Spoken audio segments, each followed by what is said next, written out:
sedikit saya jelaskan.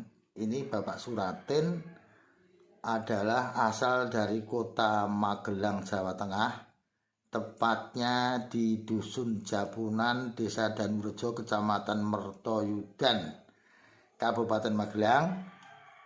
Disitulah Bapak Suratin lahir, ya. Jadi sampai sekarang keluarga masih ada di sana.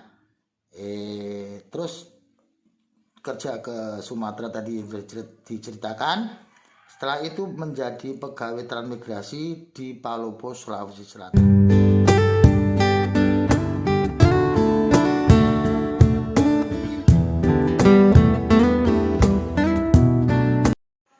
Baik, Assalamualaikum warahmatullahi wabarakatuh. Jumpa lagi dengan saya, Mitro Klik Channel.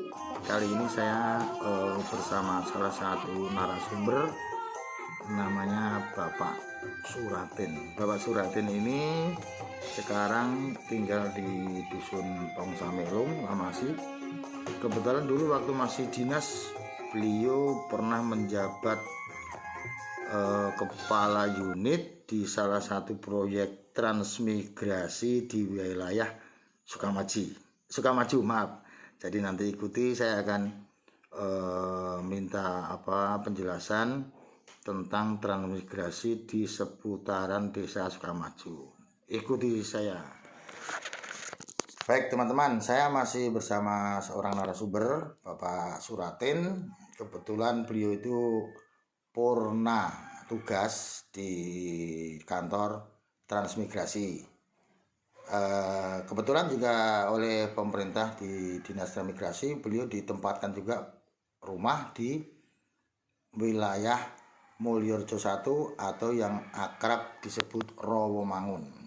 Nah, ini nih, Pak Suratin, sekarang saya akan menanyakan masalah pembukaan wilayah Mulyorjo 1, Pak Suratin. Walaupun di situ Pak Suratin tidak menjabat kepala unit, tapi paling tidak mewakili, tahu asal mulanya, sejarahnya bagaimana. Pembukaannya sama tahunnya dengan yang tadi di spontan kan. Oke, terima kasih. Ya. Jadi pembukaan Rawamangun itu tahun 73-74. Ya.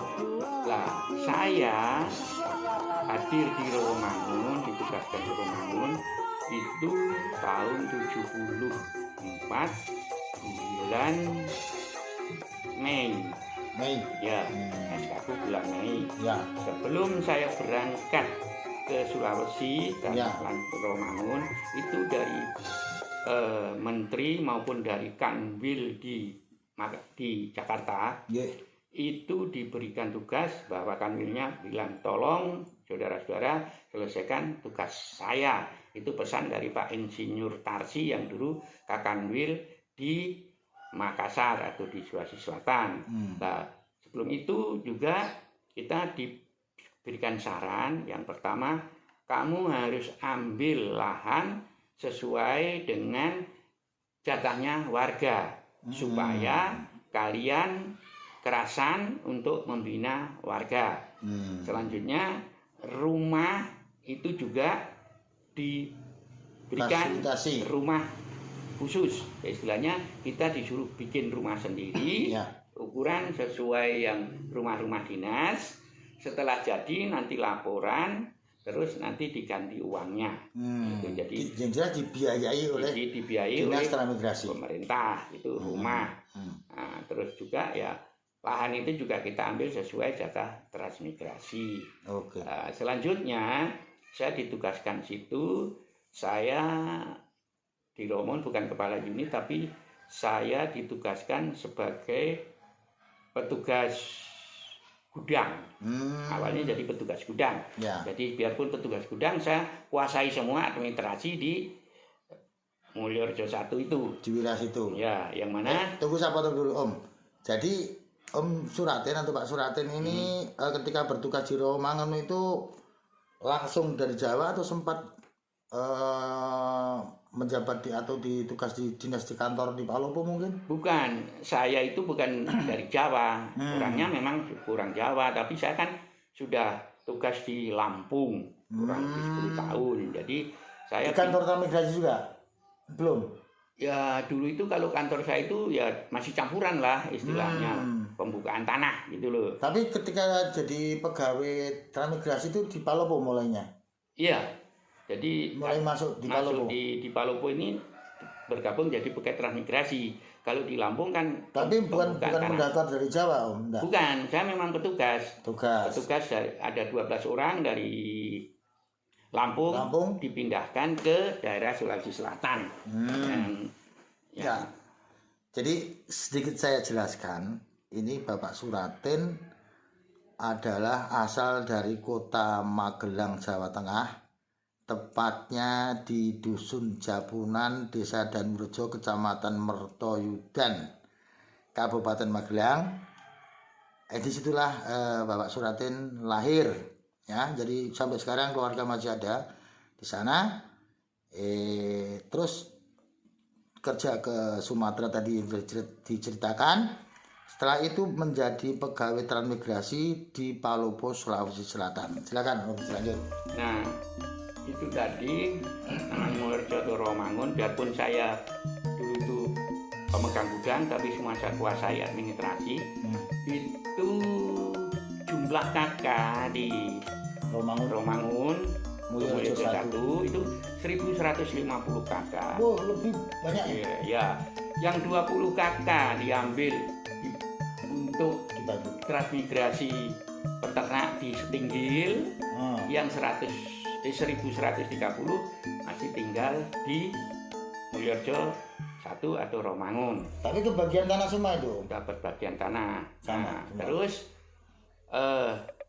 yang 1130 kakak itu sampai sekarang ya masih ada di Romangun atau Mulyorejo 1, tapi sebagian besar orangnya sudah meninggal. Masalahnya umurnya sudah tua ya. Ketika masuk tahun itu kan sudah umur tua. Ya, secara kebetulan saya petugasnya itu saya masih dikasih oleh Tuhan, masih diberikan panjang umur. Amin. Saya sekarang itu masih baru umur 78 tahun. Baru 78 tahun ya Bapak Suratin. 78 beliau sudah pensiun berapa tahun yang lalu? Sudah 99 tahun. Oh, terakhir dinas 99. 98. 98. 98. Oh iya, oke. Jadi bisa dilanjutkan. Tadi di Romangun itu kenapa banyak sekali nggak terbagi dua kah itu? Jadi begini ceritanya. Itu dulu ada kawan saya namanya Pak Hadi, itu dipercaya oleh pusat. Jadi asal dia bicara, pusat itu ya percaya. Padahal sesuai undang-undang 1 unit transmigrasi itu maksimal 500 kakak. Nah, itu sampai 1150 kakak, itu kan berlebihan. Akhirnya itu kampungnya itu jadi luas sekali, dari lorong 1 sampai lorong 18, berarti kan hampir 2 kilo. Itu ke utara selatan. Lah ke barat timur juga sama, 1 kilometer jadi hampir 2 kilometer. Tapi jatah peserta atau penduduk di situ tetap sama. Tetap sama, tapi akhirnya karena ini penduduknya terlalu banyak, jadi lahannya itu terlalu jauh. Ya. Oh, lahan garapannya. Ya, lahan garapannya itu terlalu jauh. Sampai batas Bune-Bune kira-kira? Sampai batas Kanjiro.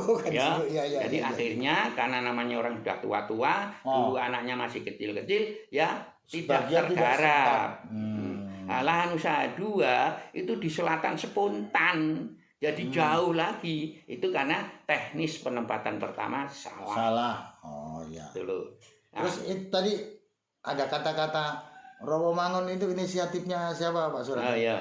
Jadi sebenarnya dalam administrasi itu Mulyorejo 1 ya. Karena itu dulu itu rawa-rawa, ada kawan saya namanya Pak Suhadi, itu dilontarkan bahwa ini Romangun karena rawa yang dibangun.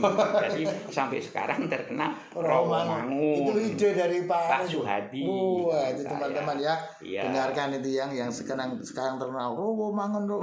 Ternyata ide dari salah seorang petugas dari transmigrasi yang bernama Pak Suhadi. Kalau nama aslinya dari kantor dinas transmigrasi itu adalah Mulyorejo 1. Nah, ya saya ulangi. Jadi Desa Rawomangun tadi yang diciptakan oleh Bapak Suratin itu istilah yang terlontar dari salah satu pegawai transmigrasi, anggota pegawai transmigrasi yang namanya Bapak Suhadi